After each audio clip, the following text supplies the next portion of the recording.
Je reviens sur la question de la chronologie des éditions Centuriques.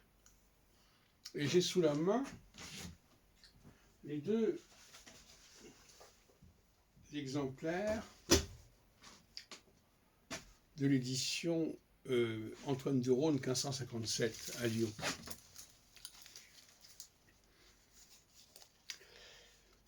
Alors, on va les comparer et on va s'interroger pour savoir quelle est la plus ancienne des deux.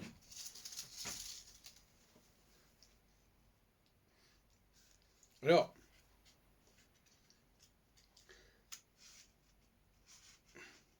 la tendance générale serait de croire que l'exemplaire d'Utrecht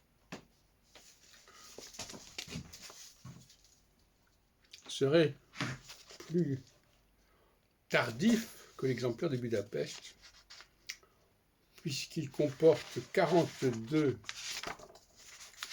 quatrains à la 7e centurie,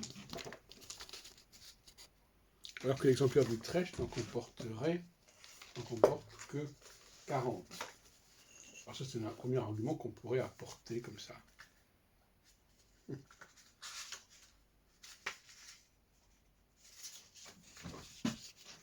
« 40. » Alors, un truc aussi qui est assez amusant, c'est l'achevé d'imprimer.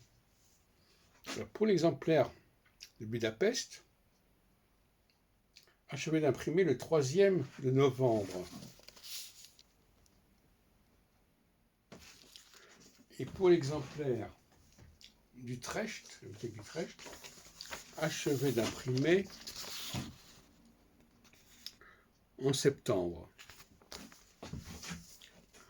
Donc ça irait dans le même sens, c'est-à-dire ce qui est paru en novembre est plus tardif que ce qui est paru en septembre. Mais à ce moment-là, pourquoi l'édition de novembre comporte moins de quatrains à la 7 que l'édition de septembre? Première question qui se pose. Alors, je ne sais pas ce qu'on a répondu à ce sujet, mais ça va à l'encontre. Ce qui est paru en novembre est plus tardif que ce qui est paru en septembre. Mais alors pourquoi y a-t-il moins de quatrains dans l'édition de novembre que dans l'édition de septembre?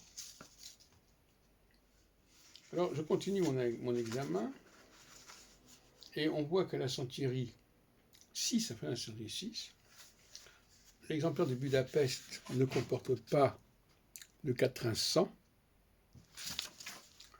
alors que l'exemplaire conservé à la bibliothèque d'Utrecht comporte un magnifique quatrain 100 sous la forme de, en grande majuscule, Legis Caentio.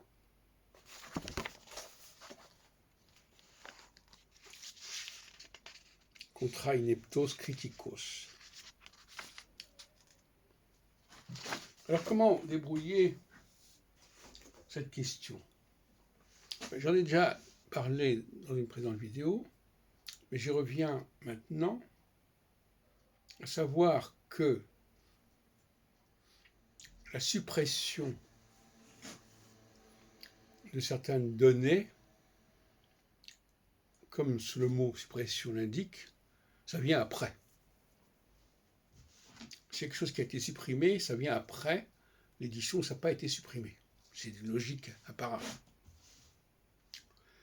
Alors, le quatrain 100 a été supprimé dans l'édition de Budapest, donc l'édition de Budapest serait plus tardive, d'où le fait qu'elle serait parue en novembre et non pas en septembre. Elle est plus tardive, et elle essaie de montrer, comme le fait d'ailleurs l'édition de 1590 dont elle est inspirée, chez François Saint-Georges à Anvers, qui ne comporte pas non plus de quatrain 100, elle essaie de faire disparaître l'idée qu'il ait pu y avoir un ensemble de 6 centuries. Là, on veut absolument nous faire croire qu'il y en avait 7 centuries.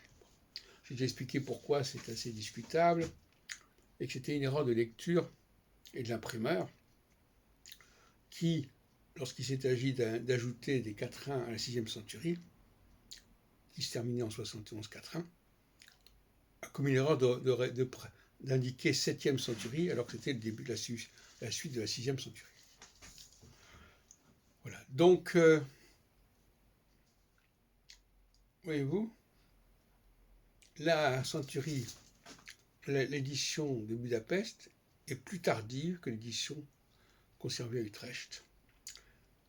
Elle ne comporte plus, certains diront comme Ben Azra, elle ne la comporte pas encore. Mais là, je dirais qu'elle ne comporte plus, voyez-vous, le 100e quatrain, ni l'avertissement en latin. Elle ne comporte plus parce que, justement, on veut gommer l'idée qu'il y ait eu 6 centuries, puisqu'on n'a pas d'édition à 6 centuries. Voilà, donc voilà la méthode de travail.